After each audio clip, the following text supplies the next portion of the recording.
Who is that? Who's Buddy Elf? Will Ferrell from the movie Elf. Yeah.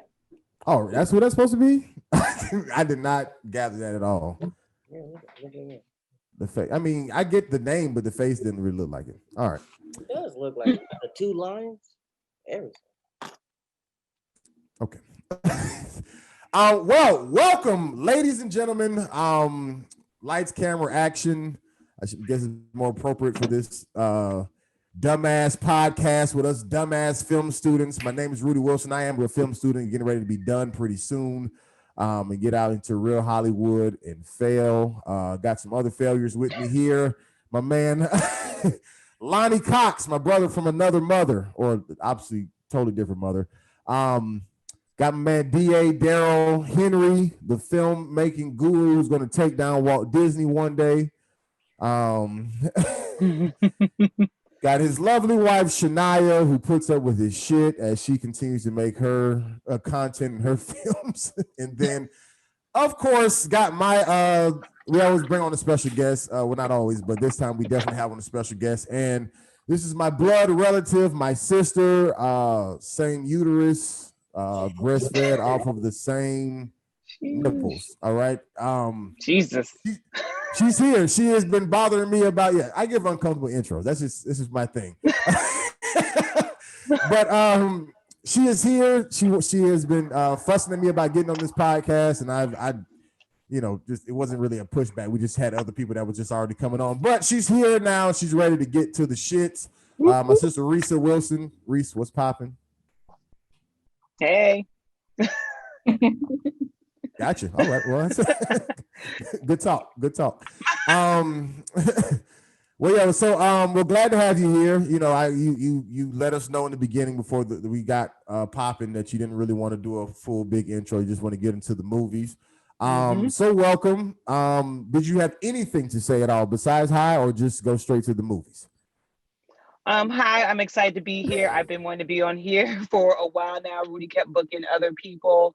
And sometimes I would hear him do the podcast and you guys are having meaningful conversations or arguments about movies that I would have liked to give my 2 cents on, but I never got invited. So when he said that DA's wife was coming, that I'll get a small part, kind of like a side character, I was just excited to come in. So I'm grateful for this opportunity that you guys are allowing me to get on here and speak my piece. So thank you, DA's wife, for getting on here. That gave me an opportunity to get on here, because other than that, I wasn't invited. And I like to watch movies, so I've been waiting. I shouldn't have let you say anything. This was a mistake. This was a mistake. Right on. Oh, this was a mistake. All right. All right. Well, she is here. All right. Well, of course, and then everybody else is pretty much usual. So let's just get straight into it, man. We have 3 movies, all pretty fairly new movies too. Sometimes we get like much older ones, but all 2011 and above. And we will talk about them in this order: Once Upon a Time in Hollywood, Fast Five, and then Pet Sematary. Who chose Pet Sematary? That was your friend who chose it? Or that was what I chose it. Shania. Oh, okay. Yeah, so when did Antoine? When did he choose the movie? What movie was that? He chose the movie last week. He chose Monsters Ball. Oh, okay. I don't know why I thought this whole time this was the movie he chose. Okay, cool. All right, cool. All right, dope. Well, yeah. Once Upon a Time in Hollywood. So we have a thumb system. You can work your thumb any way you want to. If you want to do a simple thumbs up or thumbs down, that's fine. But Lonnie has kind of reinvented the wheel. And so this can mean 10, and you can go from, 9, 8, 7, 6, 5 if you're kind of in the middle, and then 4, 3, 2, 1, 0. But if you want to just do thumbs up, thumbs down, that's fine. But basically, this is your vote to basically say, I overall thought this was a good movie, or I overall thought this was a bad movie. And no matter what you choose, you can still compliment a bad movie, or you can still, be critical on it, even if you chose it as a good movie. So this is just your overall thoughts just as a whole. All right, so cool. So and shout out to all the filmmakers and everybody who made these films. We're not here to shit on your films. You got it done. You're the real hero. We're just giving our little dumbass opinions. You know what I'm saying? All right, cool.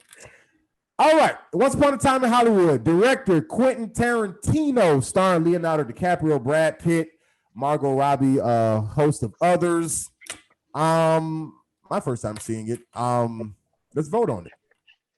And here we go. Let's give those. Well, you have to wait for the count of three. I'm sorry. Oh. We can't even. It's Jesus Christ. She came in hot, didn't you? Good thing your background blended it out. We seen the angle of it, but we couldn't actually see the thumb. Like it was like. Gotcha. All right. So on the count of three, 1, 2, and 3. So I'm at like a 6. I'm at like a 6. And I'm gonna give my quick 6 real quick, and I'll give my explanation later. But the reason why I say 6 is because for me, I didn't know anything about the whole Manson murder, whatever, blah blah blah blah. So for a person coming into this not knowing that backstory, and then also me, who I don't watch the preview, I don't read the log line, I just literally just watched the movie. I just watched it for what. So what I watched was classic Tarantino in the sense of great acting, great shots, whatever, so on and so forth, whatever like that. But I'm talking about like when it came down to like the whole story and how it ended or whatever, I was thoroughly confused on like the whole like, I guess start, middle, and end to a story until I went and looked up all of this shit and realized what it is he was doing. And then I had to say, oh, okay. You know what I'm saying? But I didn't know what the fuck was happening because I had no real backstory. And so what I'm saying, from a person from that perspective, this movie might be a lost cause is what I'm saying. But y'all go ahead with y'all little thoughts and stuff. I would say like even if you didn't know, like for me, when I first watched the movie too, I was confused as to where it was going. But I feel like that's Tarantino though, like in his style, you never truly know what the story is until the end. So like once at the end, then everything made sense and it's like, okay, it's genius. But I mean, it's Tarantino. I feel like. But see, it's only. I'm sorry to cut you off, but before you move on from that point, it's only genius for this particular movie if you know, because like even just like a Django, right? Where did we lose her? Is she gone? Okay. So basically, what I was saying, Shania, with Django, he does the same thing in the sense of reversing, an ending in the sense of like, allowing a slave to take down this whole plantation, which in real life, nothing like that, at least to my knowledge, never happened. You know what I'm saying? So like but Django is a fictional movie. You feel what I'm saying? So for me, I can follow that because I see what you're doing in this world that you created. But he created a world inside of a real story. You feel what I'm saying? Like he created fictional characters inside of a real story. You know what I'm saying? So like to me, once again, I had the okay moment after I did all this YouTubing of explain the ending and who is, you know what I'm saying? Because I'm doing all this Googling, whatever, because I didn't know anything about this. So sorry to cut you off once again, but I see him doing his normal Tarantino to your point, but I think it works better when it's a completely made up story as opposed to somebody has to know this to see what it is that I'm doing. I don't know. But I think that's what Tarantino kind of does is all of his movies are quote unquote fictional, but that take place in a real world, but it's Quentin Tarantino's world. So like here, but that's not. But that's what I'm saying. Y'all don't hang up on just real world. This is a real story, not just a real world situation. Right, but that's what Glorious Bastards, and they flip it at the end. Right, but this is what I'm saying. But you still know about, like, most people are going to go in there knowing about Nazis or whatever. What I'm saying is with this, if you know about this story, then it does the same thing. The point I'm making is that with this style, with a real life story, if you don't know the real life story, it makes it hella confusing. That's what I'm saying. It's not just about it being in a real world thing. It makes it hella confusing if you don't know. Because when it went off, I was really lost on like, okay. So this was all about just meeting Sharon Tate this whole time, or you know what I'm saying? Like, because I didn't, you know what I'm saying? But I didn't really get like why, I don't know. I felt like I knew this was supposed to be a real story, but I didn't know the real story, and then I was confused. I thought the movie itself looked good. I didn't have a problem with acting and performance. I thought Leonardo phenomenal as always. Brad Pitt phenomenal. It was none of that. It just was the story itself, and with that style. I get what y'all are saying. That's his way, and I'm not telling him to change it. But when it's a real life story, it confuses the shit out of you if you don't know the story. That's what I'm saying. Regardless of it being his style, I think overall, I think the story is, at least the story sticks true to the kind of film and that it is, and the title. Once upon a Yeah, time. once upon a time, right? I get it. Once I upon get a it. time is like a fairy tale. So what I it get is. No, I'm not saying that you don't get it. I'm just saying my point. I'm saying what I like. I did enjoy like a lot because a lot of people actually don't like that. Like the fact that they don't like the fact that this is a what if story. But I really enjoyed that, and I Right. really enjoyed you seeing honestly three different perspectives inside of Hollywood. You see someone who doesn't have a job anymore, and then someone who is on their way out pretty much, and then someone who is on their way in. So it telling the story of three different levels in Hollywood, and then actually having fun with that of how their life is going, because you get to follow Sharon Tate. She goes see her movie. She goes to the movie theater and it's like, oh, that's me. You don't, and the theater girl's like, oh yeah, who are you? You don't look like her. In fact, go stand by the poster so we know who you are. So people know you. Yeah. But I felt like this movie was just a true, a true, not necessarily masterpiece, but it was really great in the sense of having fun with actual filmmaking and telling just a random story that could have happened. And come on, I mean, the ending is by far the funniest ending I ever seen in any movie. You talking about as far as like them killing the attackers or whatever? Yeah. So like for me, I'm very well acquainted with this story. I'm actually surprised that you guys don't know. Did Rudy? Did everybody else know this story? Did nobody know the story? I knew about Sharon Tate, but I did not know that. I didn't know that they were at the end of the movie. They were supposed to be the killers who were going to kill her. But like you guys didn't know about the Manson, but you knew about the Manson family. You guys yes, for sure. Yeah. Right. I mean, I'm surprised that you guys don't know. So this whole movie, you're watching, especially the third act. In the third act, it really gets like it almost becomes like a true crime. You're almost watching a like unsolved mysteries where they even start like saying the time of day, and they get real specific with like, and then she went here, and then she went there. And then, so you're really building up to this thing and you're like, oh my God, the end is going to be, it's Quentin Tarantino. He's like banking on you expecting how violent and gory and gruesome, because it was like horrifying in real life. So you're like really building. And then to have him just like, nope, it's going to be this. To me, the payoff is probably, he has some very, very satisfying payoffs, right? Django, Inglourious Bastards. This one is probably the best. I mean, in terms of the way he even uses his own brand to like create tension, that's like real artistry where he's like, he knows what he does and he's able to manipulate you by using himself almost. Not to say anything about the costumes and the like set pieces, just that driving scene that like, oh, Rudy, when I came to visit you in LA, I talked to you about how like driving in LA, we've talked about this before, it's a thing. Like driving in LA, it's like romantic. It's romantic. It's a city built on driving. So a lot of directors, and that driving scene with Brad Pitt is like one of the best of all time. Sorry to cut you off, Lane, but one of the beautiful things about that sequence is seeing the two different lifestyles. You see, what's his name? You see Brad Pitt. You see his lifestyle where he's eating mac and cheese, and eating his dog and whatnot.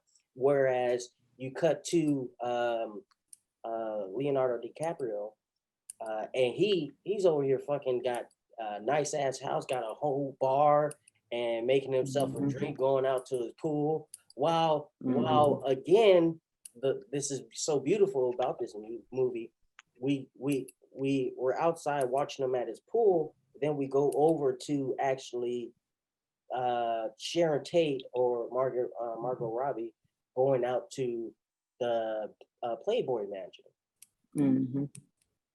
I think that's good. Rhesa, you go ahead because I know you were on the opposite side. So what you got? Oh yeah, I mean, I don't think Quentin Tarantino's movies are good. I think they always leave you in this like dumbfounded position. I'm a big fan of crime like shows and crime, just all things crime. So I was excited about the Manson stories like coming out. Even when they went to the ranch, I'm like, oh, I think this is gonna be the Manson thing. And then when they like, went further and I was like, oh, okay, cool. Like that was the only thing that really got me about this movie. Of course, the acting is brilliant. I mean, the costumes were great. I mean, I know you guys kind of go a little bit deeper than me. I'm just an average consumer who would pay to see this. But this is my second time really watching it, and I still was like, God, this is trash. It was still hard to get through it. I was just trying to make my way to get to like the Charles Manson because I get excited about, oh my God, here we go. With the crime and the murders and the serial killing and things of that nature, and how one little guy could really get all these people to, commit all these crimes. But I did enjoy like the little girl again, the little girl from the movie that Leo was on. And again, like I said, his acting in all his movies are fabulous, but it always leaves you in this like dumbfounded, like, why did I even watch this? When you leave. But I mean, he gets all of the top people all the time to be in him, so you watch it. I get it. They also give their best. I think. No, they do. It's not just that he gets them to be in the movie. I think he gets them to act the best that they've ever acted. That scene, like I've always heard that the hardest thing to do for an actor is to act like you're a bad actor. Like even just think about that. Like if I were to tell you, and you're Leonardo DiCaprio, I'm like, act like a shitty actor. How would you even get in that mind space of like? So I read that Leonardo DiCaprio had to do a lot of like work of like, how would a shitty actor do this scene? And then you get that, and then you get the scene of him in the trailer screaming at himself. That was that was phenomenal, dude. I mean, that's like that scene just gives me chills to when think about. He was like, "You're like a baboon," but like that shit had me weak. Boy, that was so funny. I mean, that is like that's some of the best acting I've ever seen in my life. Him mad at himself, like, and this is probably Brad Pitt's best performance of his life, also. And definitely different than something. He was kind of. It was a different role. Like even with him just being a stuntman, I kind of felt like he was going to be Brad Pitt as a stuntman, but he wasn't. No. Like, I really felt like he was the job. Yeah. You know what I'm saying? Like he wasn't just the fighting or whatever. Like he had even the acting part. And Tarantino does a real good job. With like visually showing you. I thought that was a phenomenal shot, making the hippie girl lay in his lap and then lift her armpit up or whatever. You know what I'm saying? Like stuff. Just to really paint the picture of like this just that world or whatever. You know what I'm saying?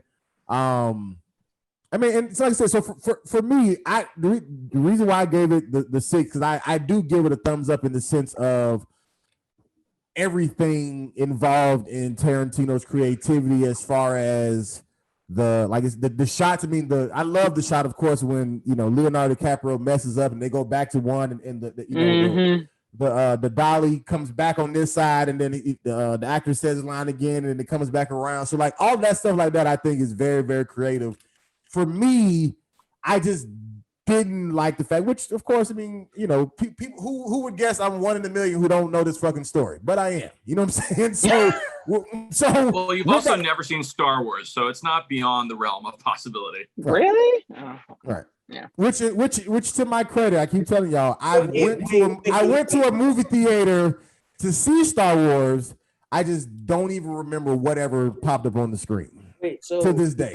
Rhesa watched it, but you didn't watch it? Rogue One, I saw Star Wars. Oh, that's not Star Wars. No. Yeah, there's like 12 movies. She's seen it probably as an adult. We didn't. No, definitely not as a child. God, no. Yeah, I was we didn't have Star Wars like the tape in the house. Like it just. No, definitely not. My grandfather was a Star Wars, a sci-fi fan. Like so, he He had Star Trek and Star Wars. I had to choose. We were watching like Little Giants, stuff like that. That's a great That's movie. what I said. Yeah. But back to the movie. I actually want to ask you guys. So so I actually read an article when this movie had came out, and I think I also overheard it in a podcast as well. But this is actually supposed to be apparently how Quentin Tarantino feels when it comes to filming movies nowadays. He feels like he's growing old and growing out of the business. And I can see that. if you with that knowledge, and if you think about the movie again, would that change at all your perspective on it? What did you say, DA? You broke up a little bit when you said something about business. I didn't hear you. Sam, just repeat what you said. Just repeat the statement. So Quentin Tarantino, this is basically, I heard that this is like a depiction of how Quentin Tarantino feels when it comes to filming in the modern day, with all the technology, instead of shooting on film, he feels like he's aging out of the business. And so I was asking, how do you feel, or would that change your perspective on the movie, knowing that information? You talking to Rhesa? I'm talking to everybody. Oh. I'm glad he's aging out of the business. I think he's good, but I'm glad he's aging out.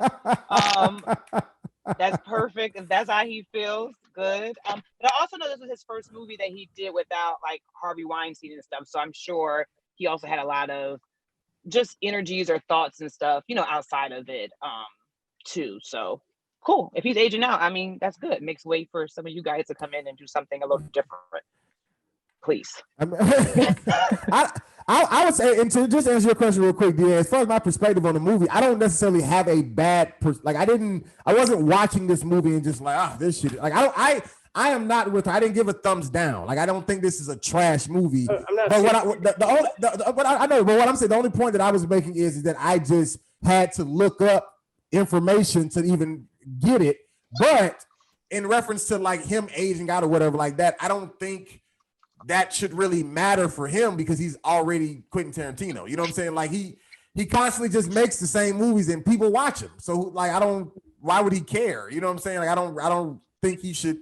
I don't think there is an aging out for people like him and Spielberg or whoever. Like they've already, even with, we always talk about Tyler Perry, whoever. Like once you've already established what you do, as long as the fan base doesn't age out of you or whatever, then I mean you're fine. But like people are definitely still going to see Tarantino movies. Like Rhesa said, big actors are definitely still going to act in his movies.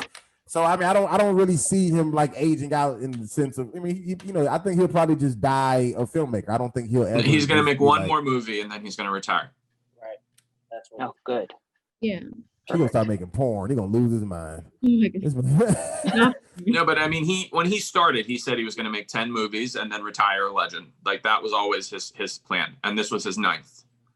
Yeah, I'm aware. I mean, okay. Well, so I actually picked this movie because there's something that nobody's really touched on. The reason I picked this movie is because you guys are film students, and this is his like love letter, basically, to film.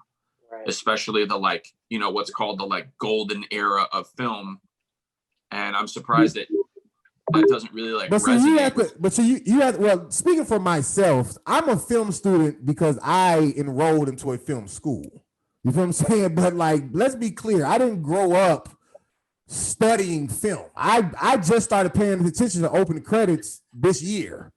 You feel what I'm saying? Even though, like, I'm not even joking. So like when y'all be looking at me crazy about movies that I've never seen, but I've never been on movies to that degree. Like I go watch a movie because I know somebody who's in it, I know the actor in it, and I'm interested in them. I don't give a damn about the backstory, what the message was. It was not until I was in film school that I even knew that John Q was a movie painting a picture about the healthcare system. Never even paid attention. Never even thought about it. You didn't watch the end? Listen to me. Bunch of facts. Denzel was all I cared about. That's I'm How trying do to tell you not you. watch the end, Rudy? It's literally the end, and they Because go when they you saying because information at the end of the damn. because I didn't read credits. I didn't read like when Those it are- was a when it was a true story and they be having like paragraphs pop up at the end and trying to explain people's life. I didn't read that stuff because I always felt like they took it off too fast. They'll show it for 5 seconds and watch take that it down. Remember the Titans? No, That's that's what I'm trying to tell you. What don't you understand about no? That's my whole point. Like I came to film school and Hollywood and stuff, or LA, I should say, because I wanted to surround myself. Like I'm just learning this stuff. I literally watch movies for the enjoyment of whoever I knew was in it, and that's why I watched so many black movies. So you watch movies for the performance, not the story or the message. I never knew there was a story or a message until I became an adult. Is my whole point. That's what I'm trying to tell you. Wait. So a lot of so even hold on, wait. Stories, do you care? Wait, guys. First of all, you guys are talking over each other. What I'm saying is that like that was not even a cognitive thought in my mind that a filmmaker is saying, okay, I'm going to use this work of art to show this. No, I didn't know that was a thing. I literally like whatever was on the screen. Once again, going back to John Q, this was about Denzel hijacking the hospital because these puss ass niggas don't want to give his son a heart. Yeah. That's all I saw. I didn't know anything else, guys. I'm sorry. So my whole point to you, what you said earlier, Lonnie, I am not a traditional film student, whatever, nerded out. Like a lot of movies that I'm supposed to have seen as a film student, I'm just now seeing this year. And I'm even rewatching a lot of older movies that I've seen growing up, and I'm saying, "Oh, I didn't even know this was about." Like I told my sister, I just rewatched Bring It On. Bring It On is way better to me now than it was as a kid. I watched Bring It On back then because I just thought they was fine. When I watched it this time, I was like, "Oh wow, this is a really good movie." Like I actually understand what's going on, but I didn't know. So sue me, kill me, guys. I'm sorry. So wait. To your point, Lonnie. I think this was a beautiful tribute to old filmmaking, especially the whole scene with what's called it, Bruce Lee. First of all, that guy that was so good. That guy looks so much like Bruce Lee. It's ridiculous. And he also, like, a part of Bruce Lee that doesn't really come through is that he was exactly like that. He was very like arrogant and cocky, and they don't even nobody ever portrays him like that. So I thought that was a very like bold choice. Like I remember listening to Joey Diaz, who's one of my favorite comics to listen to his podcast, and he refused to watch this movie because it makes Bruce Lee look like an asshole. Oh, really? Yeah. And Bruce Lee is like a legend to a lot of people, especially from that generation. Like people that grew up in the 60s. Like my dad loves Bruce Lee. And like I could see my dad getting pissed that Quentin Tarantino would portray him that way, He's even like, if you actually go back and watch Bruce Lee movies, he's like that in his movies. He's for sure. He's definitely a little cocky in his movies. For sure. Yeah. I like Jackie Chan. But one of the things that were is very beautiful about this is the fact that it was, I guess, if you want to say the cinematic style of it is of how they were filming and how long, not necessarily how long it was taking, but if you watch older films, they don't mind letting the movie breathe. Right. Nowadays, because people attention spans are like 2 seconds, maybe even shorter. They're so fast paced, and you get small moments of breath. I don't even think it's that people's attention spans are shorter. The thing is that movies are having this real issue now, where in order to sell their film, they have to appeal to a much broader audience because everybody's just pirating movies. So movies that would be rated R are now rated PG-13. So you could get more people to come watch your movie. And if you have a 13-year-old watching your film, you can't draw out a scene the way you would if you cater to adults. Now, Quentin Tarantino is a guy who has such a brand and such a like power in Hollywood that he doesn't have to appeal to any other audience because he knows that enough people are going to come watch his film that he doesn't have to worry about selling it in China You Right. understand what I mean? Like a lot of movies are geared now towards an international audience. Fast and the Furious, movies like that they know are going to do very, very well overseas because they're the people that spend money on movies now. Yeah. It's it's really. And then Quentin Tarantino is like, no, fuck that. I'm actually going to go the other way. And not only am I going to make a movie in my style, but I'm going to make a movie about the best time ever in movie making, you know? It's Well, not about film making anymore. It's really about the film business. Sure. Everyone's trying to basically make profit. I mean, fucking look at Disney. They basically own half the market. No one's saying anything about it. Well, that's because people are realizing that the ownership is way more than the making. Because when Right. you're just making it, you're just making it literally. And the people who own it are the ones who have the longevity. But go ahead, Shania. I know you had something to say.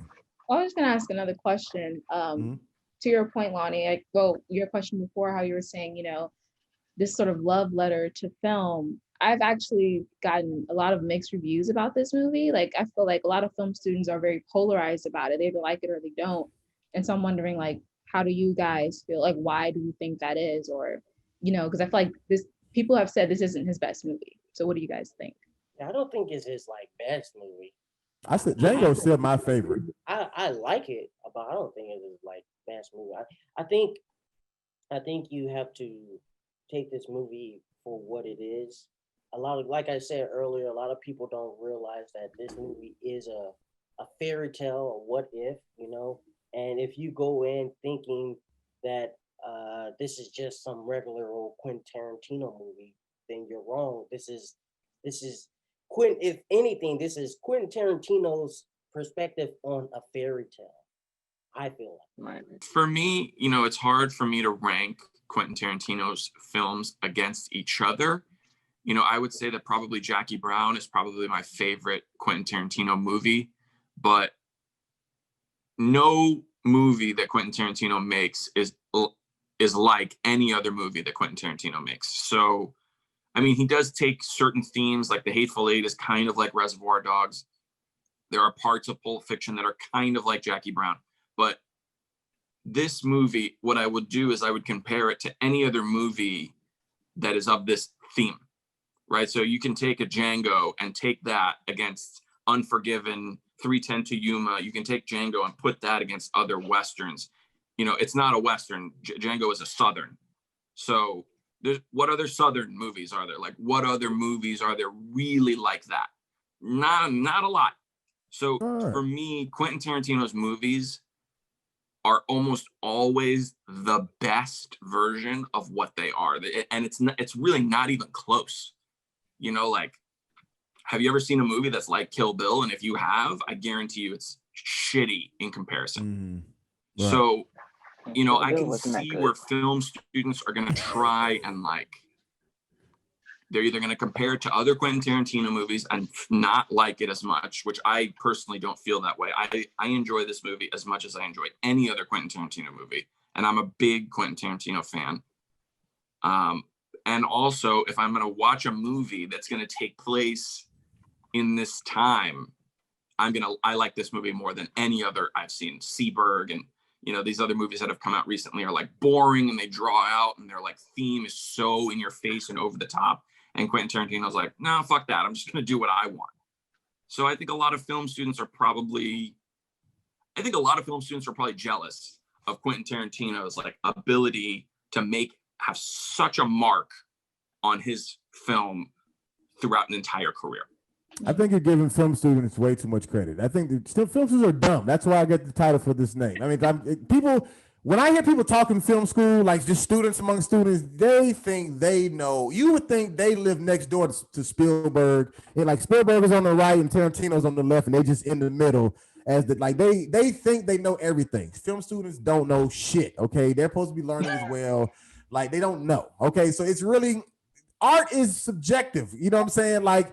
The same way, Lonnie likes, all of Tarantino movies. He may not like something else that somebody else loved. That was your friend, DA, who, he loved The Stuff, the movie The Stuff. You know what I'm saying? complete garbage. You know what I'm saying? But he really was vouching for this movie. You know what I'm saying? The other person like one BR or whatever. Like there's literally people who just like, you know, just what they like. You know what I'm saying? So I don't. So to your point, like I don't know if there's a ranking as far as like what's his first, second, third. It's just gonna all be depending on which one whoever watched it liked the best. You know what I'm saying? But I think overall, I don't agree with Reese in the sense of thinking that Tarantino's like trash. I do think he's a good filmmaker. But at the same time, I get his whole feeling of feeling aged out or whatever, because he does take the older, more traditional style of filmmaking. But I think that he has his very unique style and he does it his own way. And like I've told y'all before, if you can do it your own way and you have a following, you know, why change? Why change? You know what I'm saying? I mean, who cares what anybody thinks? You know what I'm saying? Like if you gonna if they coming to see it, then keep making it. That's what. That's but I don't think that Quentin Tarantino is like a Tyler Perry where he's only marketing to a certain group of people. I'm not saying that he initiated that, but you still like you put out content and then once the audience finds you, then you keep, you know what I'm saying? That's the audience that you're entertaining. So even if it's the audience that, okay, this is just my style of making movies and those people just like my style of making movies, that's still your audience, because the people who don't like it are still not going to watch it. You feel what I'm saying? So it's still an audience is what I'm saying. It's still an audience that you build. Everybody, even Star Wars. I'm not the only person who doesn't watch Star Wars, and I don't dislike Star Wars. I'm sure if I watched it, I would probably like it. I just never cared to turn it on. But my point is, the people who like it like it. The people who like Game of Thrones like it. The people who like Power like it.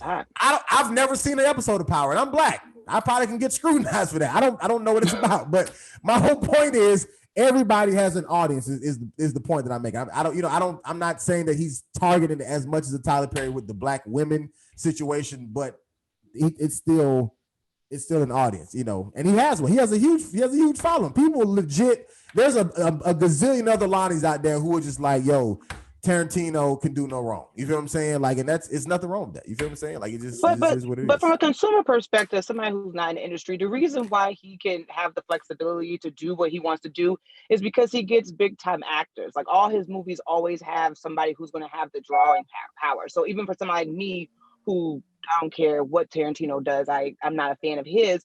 But with Brad Pitt, Leonardo, I mean, you go to Django and Jamie Foxx, and you go to Kill, but you go to all these ones, like you have somebody in it that I want to see.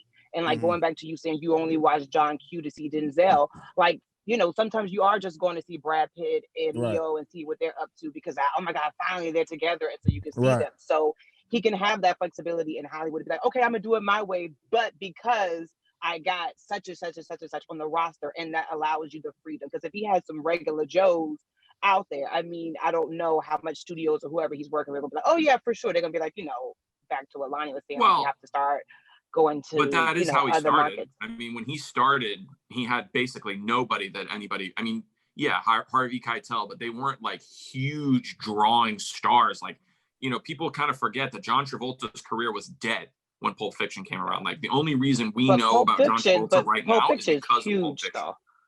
Huh? Right. But it was more than John Travolta just in Pulp Fiction. Like that was a huge movie.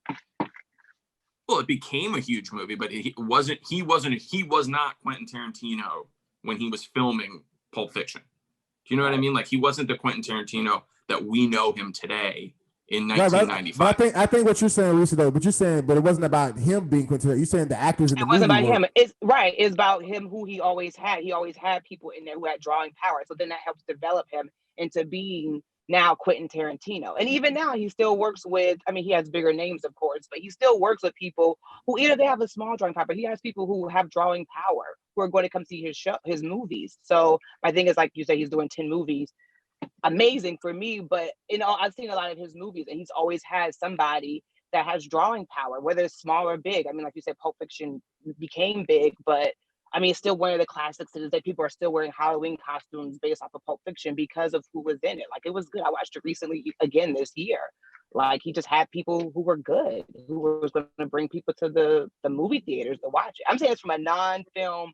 I'm just a consumer who watches, you know, what everybody's doing. So two quick side notes real fast. Two quick side notes.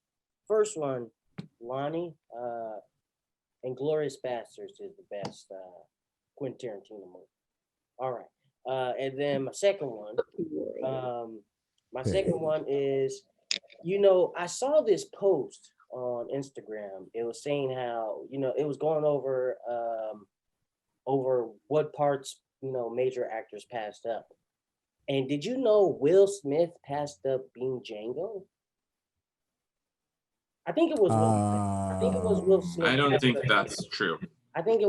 Wait, no, maybe no. I I think know he it passed was. up. I know he passed up the Matrix. He Yeah, passed on yeah, it was Neo. the Matrix. Will Smith passed up being the Matrix. He also Yeah. passed on another one too that was pretty He famous. passed up the as well. Matrix. He passed up the Matrix to do Wild Wild West. Was the whole big Right, but there was another one that he could have been also that was also would have been. I'm saying to DA's point about probably why he was thinking about Django. I'm saying because he was he doing did. Wild Wild West instead of Neo. It turned down Cinco. I just looked it up. Yeah. Oh, did he? Okay. Yeah. How would you have liked seeing Will Smith? Think about how different that movie would have been if Will Smith. Would it have been that different though? Yeah. Extremely Yes. different. Yeah. Yes, extremely. Really? Because believe it or not, Jamie Foxx brought way more of a comedic aspect, even in his seriousness. That like Will Smith, I think would have dramatized it more. You know what I'm saying? I disagree. I think Will Smith would have done the exact same thing. Nah. It still wouldn't have, even if you would have tried to do the same thing, it wouldn't have been the same. I'm not saying it would necessarily have been good or bad or different, but the same, it wouldn't have been the same. Not the same, but I think the element, like there's a reason that he offered it to Will Smith and then offered it to Jamie Foxx. Like I think while they're not the same actor, I think they do have a lot of similar qualities. I think they both can be comedic and very serious, but like I don't think that it's not like if Denzel Washington were Django. Now that's a totally different movie than a Jamie Foxx, but Will Smith and Jamie Foxx are not polar opposite. But I've seen a lot of Jamie Foxx movies. People don't realize that Jamie Foxx is not that good of an actor when he's not playing a real life person. Like when he's just becoming a fictional character, it's always just okay. But when he has to do a biopic or reenactment of somebody, Ray Charles, whatever like that, like that's always his best. That's where people really give the credit for Jamie Foxx's performance. But like him just becoming Django, who is this character that Tarantino created, like that was his version of it. And I think we like it because it kind of fits, because it gives it the cockiness that he kind of had, being riding the horse, whatever like that, but it also had that same comedic effect. I don't know if Will Smith's same comedic effect gives it that same effect. You know what I'm saying? Well, like Jamie it's Foxx, just like being from Texas also added a lot to the character of Django. Like I think Jamie Foxx had a certain knowledge of just like style, and that was his own horse. Will Smith would not have been as communicative with the horse, and like the chemistry would have been a little different. Jamie Foxx grew up in Texas. This is his thing, Yeah. But I also think y'all Will giving Smith Will would Smith definitely have not brought that. Will Smith doesn't know how to share the screen with anybody, so he couldn't have been in Django because Jamie Foxx actually knows how to share the screen. Like you had so many characters in Django that made a difference for that movie, and Will Smith would have found a way to make it completely about Will Smith, and then with Leo and everybody else in the background. So no, Will Smith. But I actually think that's the beauty of Quentin Tarantino. Like you can say what you want about his storytelling, but I think that is what he does. Is he gets actors like Brad Pitt, for example, who are used to being the leading man. And he's like, no, you're not going to be the leading man. It's like LeBron James coming to the Miami Heat. It's like, now you're going to be part of this team. I'm going to take three guys that are normally the number one, and we're going to put you together. LeBron was still Brad Pitt but LeBron in 2011, but in 2012 he wasn't. Yes, he was. He was the number one. But the point I'm making is that with Will Smith, though, I think that might have something to do with him turning it down, or that's why he hasn't been in any Tarantino movies, because he may not be willing to share. Also, FYI, Brad Pitt is in a different stage of his life right now, or in the past few years, than he was when he was at the height of his career. So it may be easy also to talk Brad Pitt down and be like, "Hey, you're going to share the screen with Leo and the girl and all and all that stuff like that." Because Brad Pitt had a lot of negative press and had a lot going on personally that had kind of dampened the cloud around him. So again, where Will Smith was not in the same position, it is easier to talk to someone like, "Hey, we're going to kind of help revamp and revive you in a positive way." and we're going to use this platform to do it versus a Will Smith who's booking Aladdin and all these things that are just centered around him. So, you know. All right, and we gotta move. We gotta move on, guys. Shout out Tarantino and this whole discussion. All right, we got. Also, I just want to say LeBron was not still LeBron when he came to the Miami Heat. The offense went through Chris Paul, and that's the last thing I'll say. I'm just saying what happened when he showed up and what happened when he left. Okay. All right. Fast Five, 2011 movie. Director Justin Lin, starring Vin Diesel, Paul Walker, and a host of others. Tyrese, Ludacris, so on and so forth. Okay. So here we go with our thumbs. Thumbs up or thumbs down. 1, 2, and 3. So you okay? We have the one actual consumer who loves the movie. Well, and that's probably why. Because I'm gonna tell you this. This is my first time seeing Fast Five from a filmmaker's perspective, and because when I first seen it, I was a huge fan. Like I was like, this for sure. Me too. I was like so hyped. This movie can do. Like I'm like, yo, this movie can do no wrong. Like this movie is fire. Like. But when I watched it this time, I was like, you know what? I'm not gonna watch it as a fan. I'm gonna put my filmmaker glasses on. I'm gonna actually watch it. And when I I still don't think it's a trash movie. Like in the sense of it doing its job of pure entertainment. Like this movie was only created for entertainment. Yeah. This was a movie for me back when I was only watching for entertainment. But if you are looking for any type of depth, any type of like whatever. Any type of just all that. But this is my last thing and I'm done.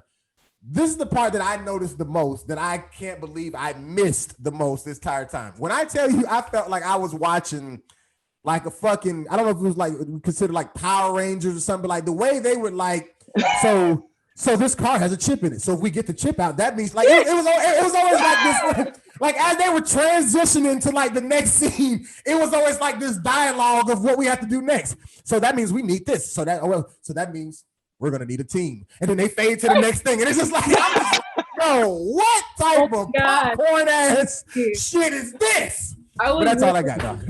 During the movie, I asked Daryl, I was like, there was this one point when Vin Diesel was like, O'Connor. And I was just like, what the fuck? So dramatic. Like, right. I literally just watched a Rick and Morty episode where we were making fun of like these heist movies. And it was it's crazy because I agree. Like when I was a huge fan of the Fast and Furious, every franchise, yeah. But and I watch it now, it's very commercial. Like, oh my God. For sure. Yeah. I think this is the film where the series shifted. Right, yeah. Because the original Fast and Furious movies, even Too Fast, Too Furious, those were like crime movies. That was a different. It was about an undercover cop trying to get involved with some criminal organization to bring down a certain thing. And then here it shifts into like a adrenaline-packed heist type movie. It shifts its tone very, very much. Even the scene with like Gal Gadot doing the like slow motion towel throw, it's all like it really realized its power. Like Fast and the Furious really realized, they're like, why are people coming to watch this? It's not to see Paul Walker like break down a criminal organization, right? It's to see the cars, the girls, the guns, the explosions. You guys are talking about the popcorn thing.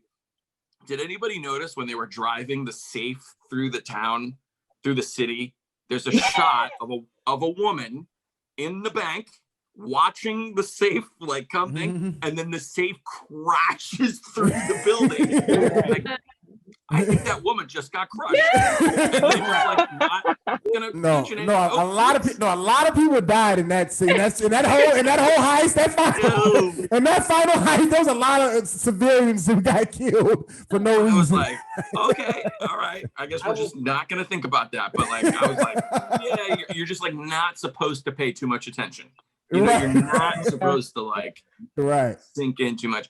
I think The Rock is a great addition to this film. Like he's a great centerpiece, so much so that now he's the face of the series. Now they've like shifted away from Tyrese and Vin Diesel, and now it's The Rock, which is, just to show you his star power. But, never mind the fact of like, yeah, U.S. Marshals would never be in Brazil, but okay, we'll skip past that.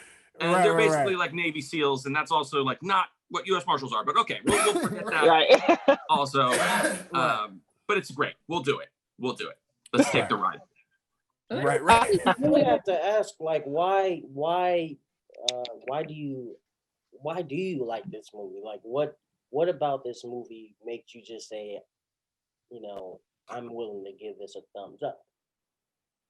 Oh, because again, I'm a fan of the Fast and the Furious series or the franchise. So I like the first one. The second one was trash. Third one, the fourth one, oh my god. So no, the second one is the best. That's the one in Miami. Don't disparage that one. No. Yes. No. You guys are all wrong. It started. No. I just feel like it was the one that turned the corner for the series, and you can see like the sixth one, the seventh one, the eighth one. They all just, and then it became very, like you said, it is very commercial. It's very fictional. A lot of this stuff would never. Don't even make sense to happen, but it gives that, like, everybody has like a dark inner side where, like, what if you could be a part of a crew that perform heists and, like, go around the world. Like, I mean, it fuels that, and it just, like, you have those 2 hours to do that, and that's why I enjoy it. I mean, I don't think it's real. Oh, I'm sorry. Go ahead. No, go ahead. I thought I'm done. No, I'm done. I was just saying. I will give him credit. Like, I think it was like casted well in the sense of like. Because and when I say cast, I'm using that word very lightly, because another thing I noticed as well, I didn't realize that Paul Walker and Vin Diesel and all them really couldn't act that well as well. No, but as a unit, like, all of them together, like the whole team kind of fits. Everybody has, plays their little role, their little comedic here. You know what I'm saying? Like, it's a good dynamic for what they're trying to do. Like, they're literally accomplishing what they're trying to do. You know what I'm saying? Sure. But in the sense of, like you said, if you're looking at it like with filmmaking, whatever like that, like it is. I took a huge step back. I was like, whoa, this is, you know what I'm saying? Not that I thought that dragging a safe was real in the first place, but I'm saying even just the other stuff. Like, I was like, the stuff that could have been more real. I was, that was what throwing me off. Go ahead though. Didn't Jeremy Lin do a Transformers? Is that the same guy? Did he do a Transformers? It's funny that you say that, Rhesa, because this has a very, like, Transformers vibe. Yeah. Yeah. It's a very similar, like, I can look at it. But I love Transformers. It's made for like 14-year-old boys for me. 14-year-old boy. Which is fine. I have to ask something. Sorry. So there's this joke in the show called American Dad. They have this episode where they basically were making fun of Fast and the Furious. And they were saying how pretty much in every scene between what's Vin Diesel and Paul Walker was like a gay scene, and they were actually having sex in the TV show. They were making fun of it. So I wanted to mention this so bad last night when we were watching it. If you think about the movie and think about all the scenes together between not only the racing and them all talking, how would you feel about that statement? Because when I was watching it last night, I was like, oh my God, I can definitely see how this is a little gay. I can definitely see it. What about you guys?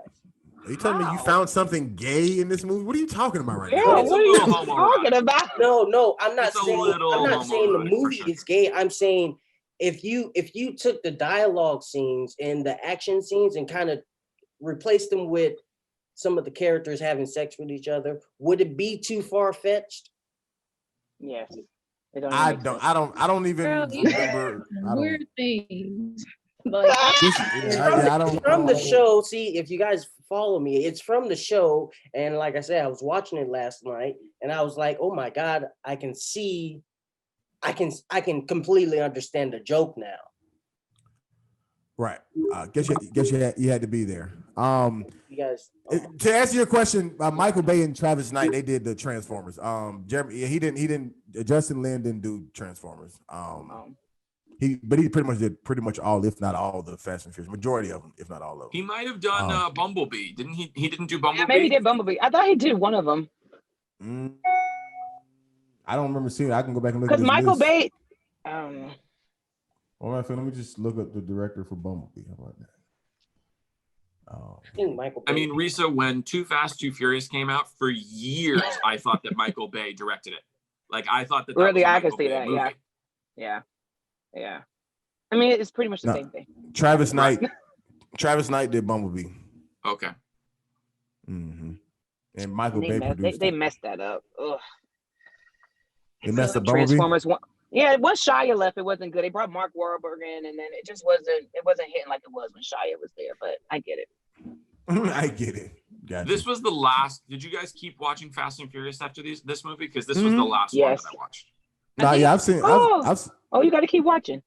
Yeah, I've seen them since then. I mean, I'm pretty sure they literally, like, once again, I haven't seen any of them besides this one since being a filmmaker, but they're all definitely, they get more and more commercial. Right. Like they definitely like Vin Diesel literally in a high-speed chase on this like double bridge interstate thing, like jumps from his car, catches his girl, and then they fly into a windshield of another car. Like nobody gets hurt. Nobody's it's just like that was maybe 6 or something, 6 or 7. 6. Like whenever Letty came you know back. what? Maybe I did see another one because there's Gal Gadot dies in one of them, I think, right? Yeah. Who was that? The Asian guy? No, Gal Gadot. The chick. Yeah, the chick. Yeah. She dies in 6. She dies in 6. Yeah, she dies in 6. Jumps off of a plane or something. Yeah, I did see that one. Yeah. I think the last time I saw was after Paul Walker died, and they like did that thing. So can I tell you guys a story just to show you how effective and like how broken up people were about Paul Walker's death? My friend, there was a famous case in Miami where a guy murdered his wife and put it on Facebook. Okay, he like took pictures of it. It made national headlines. It was a huge deal. My friend is a private investigator and ended up working for the defense in that case, and ended up having a very intimate relationship with the killer. He would go and like talk to him in prison and like meet with him, and like, he was defending him. But eventually it got to the point where, the case had drawn on for over a year and they had kind of run out of stuff to talk about. But the lawyer still wanted him to go because he had a great relationship. So one of the things they would do is they would watch movies. And one of the movies they watched was Fast 7, which is, I think, the one that Paul Walker is dead in. Paul Walker, literally to the point, the murderer is in the movie, asking my friend to the point, he's like, is that Paul Walker or is that his brother? Is that Paul Walker or is that his brother? Is that Paul Walker? To the point of my friend to be like, can you shut the fuck up and watch the movie? Right. He said at the end of the movie, he was crying, the killer crying when Paul Walker, they do the scene, didn't show an ounce of emotion throughout the entire murder trial. Didn't ask anything about his children, didn't ask anything, didn't show any emotion. But at the point of the end of the movie, Paul Walker, he was like, bro, I was supposed to go see this with my girl. And I wanted to be like, well, why didn't you ask him why he didn't see it? What happened? Why didn't you get to see the movie? Because you murdered her and put it on Facebook? Oh my God. He was supposed. So he was about Fast. Was he sad? So was he sad about the Paul Walker, or was it because really about? No, he was sad about Paul Walker. He didn't give a shit about. Gotcha. Jesus, gotcha. Okay, all right. Well, anything else for Fast 5 before we move on? Nope. Even I will give them one more thing. Like for a movie that has so much fake stuff in it, they do a very good job of making it pretty believable. Like, you know what I'm saying? Like, you don't really look at this and just be like, you know what I'm saying? Like it's pretty convincing. You know what I'm saying? Like it's pretty convincing. Like, even when they were like robbing the cars off the train or whatever, you know what I'm saying? Like that whole scene, even with the far view of the car driving off and 2 people jumping out, I feel like 2 stuntmen really did that. You know what I'm saying? Like, I feel like that really they got somebody to do that. Yeah, dude. Didn't a stuntman die making Hobbs and Shaw? I think he did. I think somebody died making the last one. Yeah, and Hobbs and Shaw was garbage. Which, if considering if hopefully stuntmen don't still live like Brad Pitt did once upon a time in Hollywood, because I think they absolutely do. Yeah, they don't get much money. Well, I know they don't get much money, but I'm saying, but hopefully it's No, there's a big talk about like stuntmen. They're even saying that stuntmen should be nominated for Oscars. Like, there's a whole movement about stuntmen like not getting represented. They die, they get hurt all the time. Like They're I don't the even think they have offensive a union. linemen. Yeah, they're like really unsung heroes of movies. They get like brain damage. They really get fucked up. And I seen some behind the scenes of stuntmen falling off the mountain thing. You ever seen Lone Survivor when they have to fall off the mountain or whatever? And I seen them the behind the scenes of real life dudes. Like I was like, yo, how are they not dead? They're literally hitting rocks and trees and stuff. Dude, I watched that thing. Dude, that was the one where they said that we have done this movie. We've like prepared for this movie so well. A real Navy SEAL was like, these guys could go fuck some shit up. Like these guys are like trained to the point where like, wow. Yeah, Mark Wahlberg. They went through a lot of training. You know who else is supposed to be like a fucking gangster like that is Tom Cruise. Tom Cruise supposedly is like one of the best shooters in Hollywood. Like he's a real like dangerous man. Gotcha. I could believe that. Multiple levels. All right. Well, last certainly not least, Pet Cemetery, 2019 film director Kevin Kolsch, Dennis Widmeyer, 2 directors, starring Jason Clarke, and I don't know how to pronounce the young lady's name. I don't know if it's Jetty but it's Jete, but it has like a thing over one of the We've E's. seen that guy in so many movies now, Jason Clarke. Yeah, I've seen him in other stuff. He was in Lawless. He was in The Devil All the Time. He's been in a lot of the movies that we've watched on this podcast. Yeah, for sure was. But Jetty Lawrence, I apologize for butchering your name. So let's vote on this movie. Give our thumbs on the count of 3, and then we'll get into it. All right, 1, 2, and 3. I'm surprised we got 2 sideways thumbs. Okay, cool. I'll let somebody else start. Go for it. I'll start.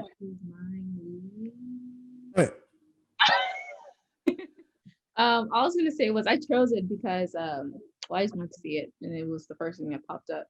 But I will say that it was not what I expected. The best part of the movie to me was acting of the little girl. I felt like she brought it, you know. But other than that, it was just like, okay.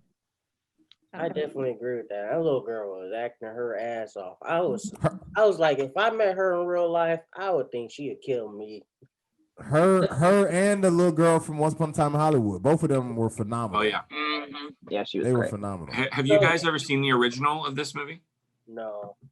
What? So Pet Cemetery? Oh no. Yeah, so this is a remake of that movie, and you guys obviously this is a famous like Stephen King film, and the reason that this movie sucked so bad for me is because whenever you have a Stephen King movie, they don't rely on cheap horror movie shit almost ever.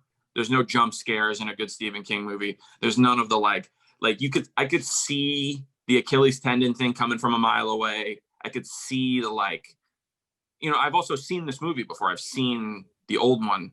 And I'll be honest with you, I fast forwarded a lot through this movie because I'm like, this is not Stephen King. Stephen King is not building tension of a like slasher film. That's not his vibe. His vibe is like, no, my story is gonna creep you out.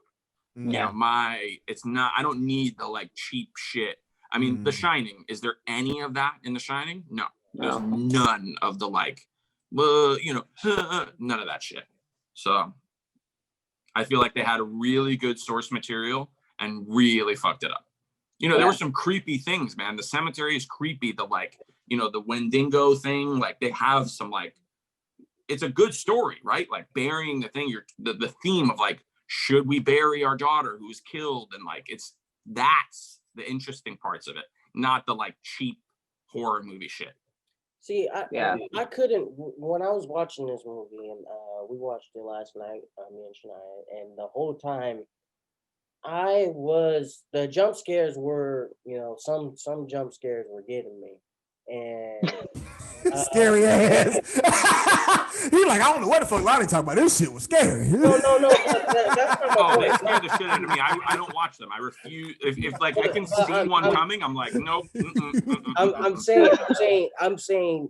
My point is, so I couldn't tell if this was supposed to be a comedy or a scary movie because it was so fun. Like I found some parts just really funny. I'm like, Why the hell? How you found gay shit in Fast Five, and now you done found comedy I in didn't Pet find gay Sematary. shit in Fast Five.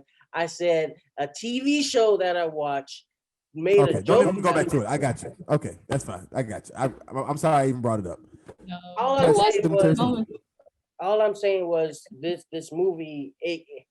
It started off as somewhat scary, and then it just turned completely funny. Because when the dad is was basically trying to protect his daughter. If you remember him laying down in the bed next to her, he was so uncomfortable. Absolutely. It was hilarious. He was like, he did not want to be there. It was a lot of parts that were just so funny. I felt like the whole climax, whole third act was like completely comedy instead of actually scary. I agree with like the comedic stuff in reference to like there was even certain lines that the little girl said that made me chuckle, but I guess I was thrown off when you were saying you were confused if this was a comedy or not, because I never thought it was a comedy. But like when the little girl hugged her mom and then the mom ran, and then she was just and the dad was like, oh, don't worry, she just whatever, she still wants you or something. And the little girl said something like, oh, it's okay if she doesn't want me here, I don't want her here either, you know what I'm saying, or whatever. Like I thought that was hilarious. I was like, oh, this little girl is serious, you know what I'm saying. But I got a lot to say about this movie, so I'll let y'all continue to till y'all are done. Rhesa, if you had something, I was interested in watching because it was Stephen King. I do like his books. I know a lot of times when you read books, it's hard to portray it on TV or in a movie. And I'm with Lonnie, like all that extra horror, scare stuff, whatever the proper word that you guys say for it. But I didn't care for it. I thought it actually brought down the quality of what this was supposed to be. I did like at the end, of course, when like pretty much they were going to get the poor little boy, because at that point they all had been turned into their dead bodies and kind of reliving. So I know they were going to get him so they could be a family all over again. But it just, a lot of it just didn't make sense. I thought that part was so cold-blooded. He just in the car, Yeah. don't open the door for anybody. He's Yeah. in the car, look up, Mama, Daddy, y'all dead, ain't y'all? Right, exactly. All of them, exactly. So it was crazy. I will say, and I might be horrible for saying this, but I thought the whole like the mom and her sister thing. Oh yeah. Funny. Like I was laughing at this girl. She was traumatized. Yes, and she's like, I mean, I don't know. I just thought that part was so funny, and I don't know if they tried to like. Obviously, they probably didn't try to do that, but I felt so bad. I laughed like, every time. Y'all if that was my sister, if that was my sister, I would have been like, Mama, she up there. I didn't feed her shit. Yeah. To me, I honestly felt like that whole mom and the sister thing wasn't even really that necessary. You know what I'm saying? Yeah, it was weird. Like for me, I felt like this movie was just trying. The best part of the movie to me was like the last 20 minutes after the girl came back from the cemetery. Like that was my favorite part. After the girl came back from the dead, I enjoyed this movie from then all the way to the end, because I felt like this was what the fuck was supposed to be going on this whole time. Yeah. You bring a girl back because even when the dude said like you got to make a decision, like do you really want to bring somebody back if they die, or sometimes people are just better off left dead. So immediately when he said it, I said, one of these kids finna die. I don't know which one, but one of these kids finna die. Now let's go to the kid's death. Number one, okay. These parents are way too loose with just letting their kids run around the yard. Okay, that's how I knew these was, no offense, Lonnie, but these was white parents. Okay, they just way too loose. Okay, they off the street. What the hell? They was way too loose. Okay, way too loose. All right, but number two, if that little girl would have really gotten hit by that big old thing in real life, she would not have had a body that was recognizable. Okay, she would have either been flattened underneath it because it slid and crushed her that way, or she would have been definitely not 2 feet away from the thing in the bushes. Like all of this would have been gone. She would have been something way, way, way more traumatic. So like, I get y'all was trying to kill her. Y'all should have did it a way that we could believe, okay, her body is still intact. Because if she would have gotten hit as hard as fast as that thing was coming, no way. Okay. Good job leading up with the tension, leading up to it. Before I Who go also further lives on a street that 18-wheelers are flying down Right. the Right. fucking Right. back Constantly. country road. Like, Constantly. what the fuck? Constantly. No, but they didn't have what it at all. Like that's what I'm saying. They was way too loose. That's what I'm saying. Way too loose. That doesn't exist. There's no like country where there's like 18-wheelers in a residential neighborhood. I mean, yeah, right. So to give them credit, I would give the cinematographer for this movie a lot of credit. I seen a lot of dope shots in this film. The dopest shot was when they went down into the grave with the girl's body and then came down into the house wherever they were at. Do y'all remember that when it faded when they went down? I thought that was. Do y'all only remember? Yeah, no, I say yeah, I remember. Oh, so now you don't remember. I like the when shot. the little girl died. Hold on one second. When the little girl died and they went down like where her casket was being lowered into the ground and the camera. You can repeat it. I Oh, yeah. don't really pay much attention to the cinematography, like shots and stuff. Oh, okay. So you didn't see Star Wars either. No, I'm just kidding. All right. So real quick, just to finish up my point. I thought there was some really dope shots. I thought there was some really dope lines. You know, so like I thought it was really funny when the cat was freaking out from coming back from the dead, and she was like, "Well, good thing you're not a fucking veterinarian or whatever." Shit. I thought that was funny. You know what I'm saying? I thought that was a dope line. I thought it was another dope line when the old dude told him like, "Hey man, you know I should have never told you about that place," and he was like, "But you did." I thought that was another good moment. Like I thought these were just different. And with the little girl, like I said, saying, "Oh, I don't want her here either," whatever. I thought all that was good. I really feel like this is my biggest just overall put together. I really feel like we should have just gotten to the point way faster of like I think like the break into two, you know, if we had like the 25-minute mark, like that's when the cat should be freaking out or whatever. And then maybe like, you know, 40 minutes, depending on how long the movie is, I don't really remember, but like just say, you know, not before you hit halfway and then through the rest of the movie, the little girl should have already transformed and the rest of this movie be about her murdering everybody. Because to me, that was way more fascinating than the entire beginning. Like the whole lead up to this, I was like, I remember when after she transformed, I remember clicking my screen to see how much, I'm like, oh, this is when the movie's gonna get started. It must be like an hour left. It was 20 minutes. Yeah, 20 minutes left. And I'm just like, wait, we're not gonna, this is the best part. Like this little girl was entertaining. Her acting was good. She got the little eye hanging. You know what I'm saying? Shit, you know what I'm saying? Shit, like all of that stuff to me, I thought like she dancing and the, you know, in the little scary dress. That's horror films to me. You know what I'm saying? Like that's what I would have, and her murdering everybody because they, whatever the response, like to me, I thought all of that would have been way better. All that other shit in the beginning, that it was too much. The sister with the mom, her being traumatized by, you know, you could just not want your daughter to talk about death without having killed your own sister. You know what I'm saying? Like you just don't want to talk about death. Like it's not that deep. You know what I'm saying? So, yeah, I thought this movie was, my very last point, I thought this movie was the biggest disappointment that we've watched thus far. Like when it come down to what they had and what they did with it, out of all the ones we've ever seen, this was the biggest disappointment. They shit the bed with this one. I don't know. Green Lantern, what's it, the Lantern Green or something was pretty bad too. Green Inferno? Yeah, that one, yeah.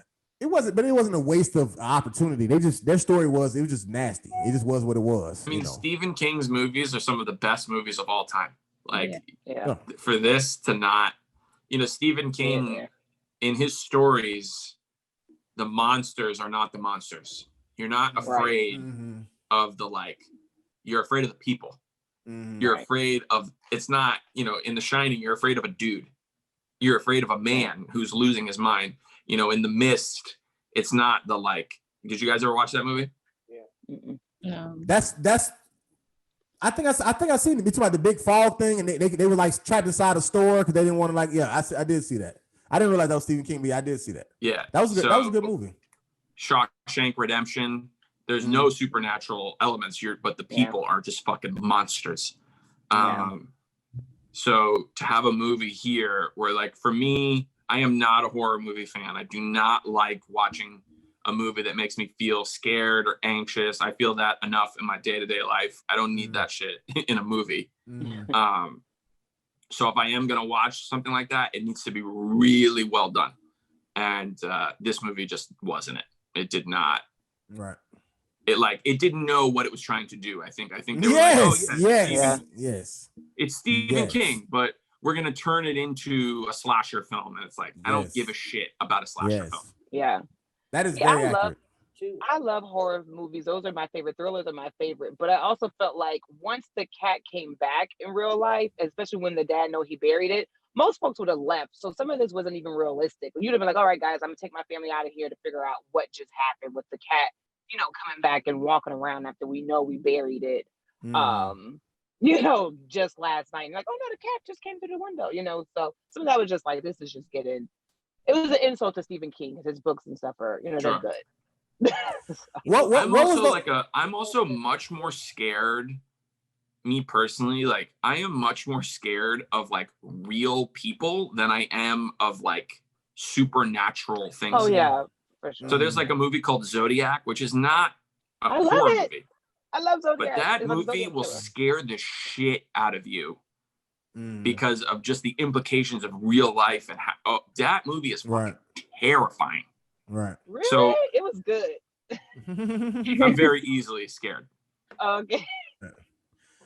Yeah, I agree with that wholeheartedly, Lonnie, in the reference to just it not knowing what it wants to do. Because that's what I'm telling you. Like when it got to the last 20 minutes, I finally felt like they were like, okay, let's just finally do what we originally wrote. You know what I'm saying? Like it was like they wrote this story and then they were just like, nah, this isn't scary enough. Let's just, you know what I'm saying? And it just became just a bunch of just shit. Like, cause they really like that whole the sister dying in the elevator thing. Like that didn't have nothing to do with story. That just was more or less to try to scare the shit out of you. That was make you feel uncomfortable. You know what I'm saying? The whole like what was with the whole hallucination with the dad thinking he seen the dude sit up and really, you know what I'm saying? Like, what does that have to do with anything? All we need to know is that there's a place where if somebody dies, you can bring them back to life, but they come back fucked up because they coming back from hell, whatever the case. Okay, I'm cool with that. That's all I need to know. Bring the little girl back and let her just start slaughtering people. This movie is brilliant. I can deal with that. All this other stuff, waste of time. Complete waste of time. To your point, Rudy, about the little girl being the most interesting part, I definitely wholeheartedly agree with that. Mainly because when he was giving her a bath, you can't hear me, Lonnie? When he was giving her a bath, and she had the stitches on her head, I was wondering what that was. I thought never paid it off. I thought they were going to go into it, but they just nope. He just left. I was like, okay, so it's just. Is there somebody at this beach digging them up and stitching them back together? Like what? Right. What's going on here? Right, like you bury them and then somebody pick the rocks up. Now that I think about it, could that have been because when the embalming or what is it called from the morgue? But they're not going to a morgue. They're she went because she got buried. She actually got buried. That's right. So do they stitch up the body like that? I'm not. I never, they get it presentable. If it's open, I guess maybe or yeah. I don't think there's nothing in the head that they're taking out to like open that. So I think maybe hers might have just been open or something. But she shouldn't have been in human form after that truck hit her anyways. Is my point. She should have never even been able to come back. Like that truck would have destroyed her. If anything, they still made the stitches a big point. They did. On it. Yeah. Like, okay, this is an interesting. Because I thought when he was brushing the hair, I thought they were trying to show like her skin is sensitive. He gonna like pull her scalp off if he don't stop. So I'm thinking that's what it's about. Right. But then they showed the stitches, and then they just left it at that. Like it was just never because they never even. It would be the one thing if they would have showed her have a cut in her head when she died and then stitch it, but it was never. They just showed stitches. Like they were just trying to be scary, just like, hey, the bathtub ain't scary enough. Show the back of her head, put some stitches there. We going, what I'm saying? Like they just dressed it up. There was no need for it. This shit was just happening. You know what I'm saying? That just like, I'm tell you something else that didn't pay off. Going way back to Once Upon a Time in Hollywood. What was the part of showing the radio falling in the pool? I could have sworn somebody was about to get electrocuted. I thought that was like a whole thing. When Leonardo's radio dropped in the pool, I thought that was a whole thing. Nothing happened. Point of it. Oh, that was foreshadowing with the girl who was burned up. and fell in the pool for me. That's what I thought Right. that was. It was. That's what I'm saying. I felt like it was a real nosebleed that it failed. So I just thought maybe it was gonna be a thing, but it didn't. So nonetheless, but it's not a big deal. All right. Well, anything else for any of these three movies? Anybody got any more points they want to make? Everybody good? Cool. All right. All right, dope. Well, let's get into let's drive over to Lonnie's neighborhood and let's talk numbers. So I'll do them in reverse order. Usually when there isn't a box office and budget, we just do the Rotten Tomato numbers, but all of these have them. So we could guess them accordingly. So let's start with Pet Sematary. What do you think the budget was for Pet Sematary? 2019 film. 5 million. 10 million. 5 million. I'll go 15. 15. Okay. What'd you say, Shania? 20. 20. All right. 5, 10, 15, 20. There you go. So what are you saying? Oh, you said 15? No, I said 10. Lonnie said 15. Oh, you said 10. Oh, okay. I missed that. You said 5, 10. I don't have this. Okay. I fucked up the math. Okay, 5, 10, 15, 20. It actually is, well, Shania's actually the closest. It's 21 million. Interesting. 21 million. So maybe I should give you credit for being smart, huh? All right, and then I am, but and then, all right, so then the box office. What do you think it made in the box office?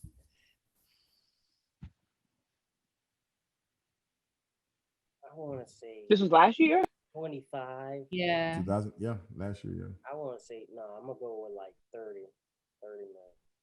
Damn, that's good like that. It's low, but it's not high enough. I'm going to go with 80 because it was Stephen King.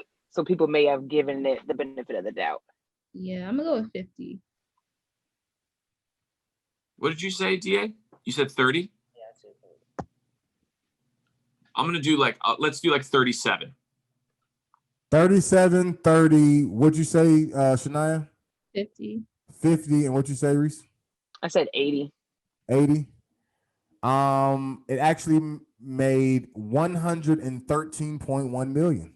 Jesus. Rhesa was the Because closest. people, it's Stephen King, people gave it the benefit of the doubt. Like, let me go see what's going on. Sure. So, yeah. It's just my thought was the first way to go see it, and they were like, "Oh, this movie was bad. Don't go see it." And then so it started. No. Dying off. If you But see, read the book, you'll go see it. If you read the book, you go see it. The best same thing like with even like a Hobbs and Shaw. Like to your point, a lot of people didn't like Hobbs and Shaw, but they it was another Right. Fast and Furious Yeah. movie, so everybody went to go see it. So it didn't, the live version of Lion King, same thing.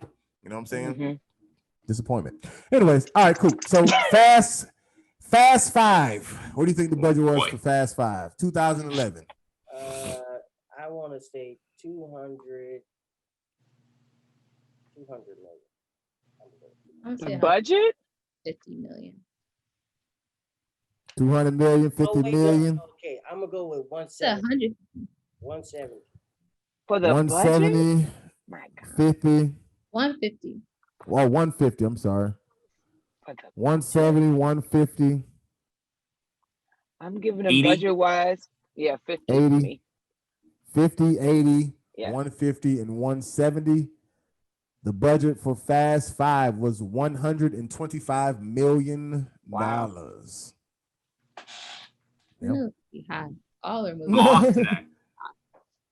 Yeah, I mean they fucked up a lot of shit in Fast 5. Yeah. So I can see that. Brazil, big cast.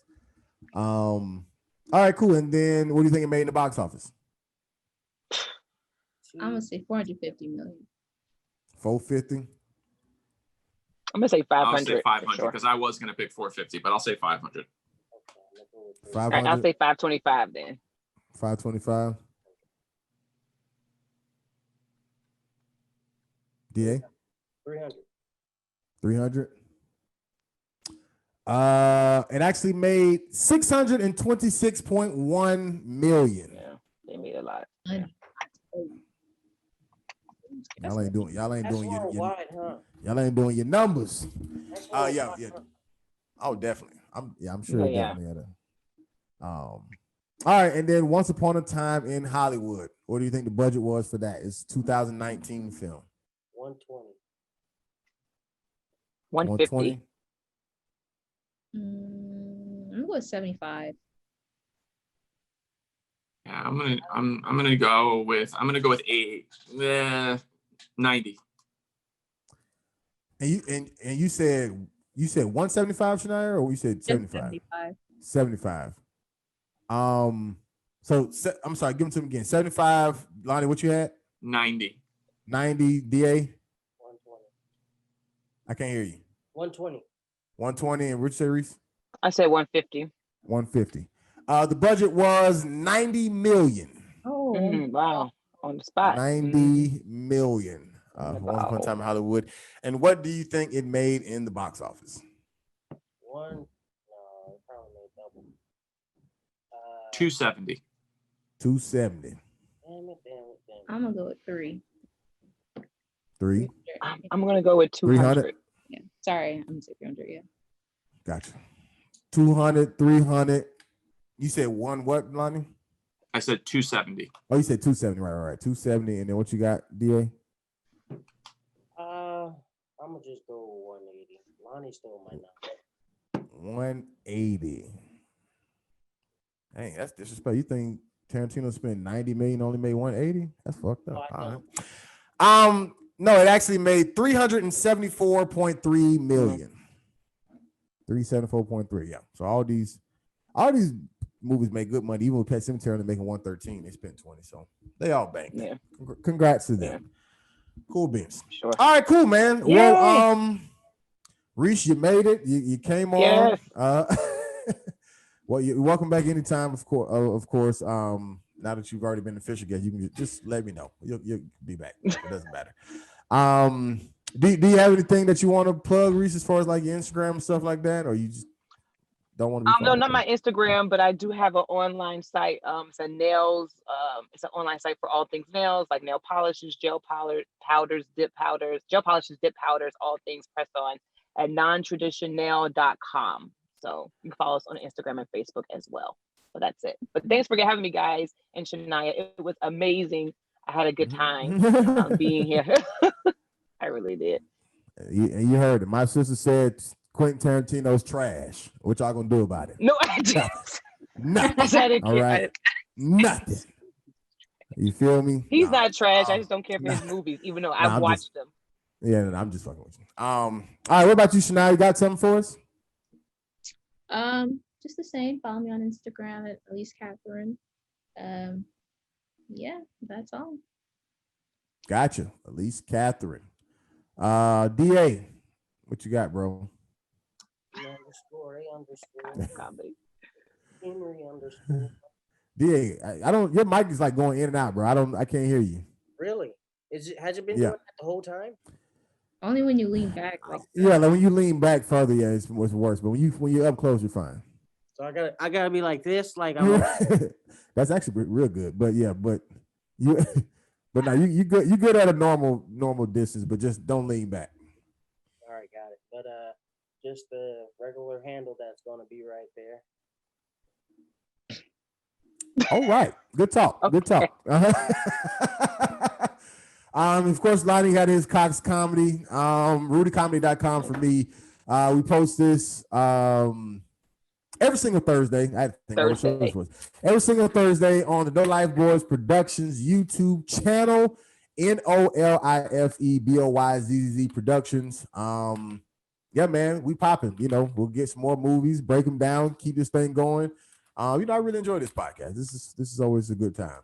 I get exposed to new movies and then get to rip them apart. So, yeah, man. Nobody has anything else? That's a wrap. It's a wrap. We out this bitch.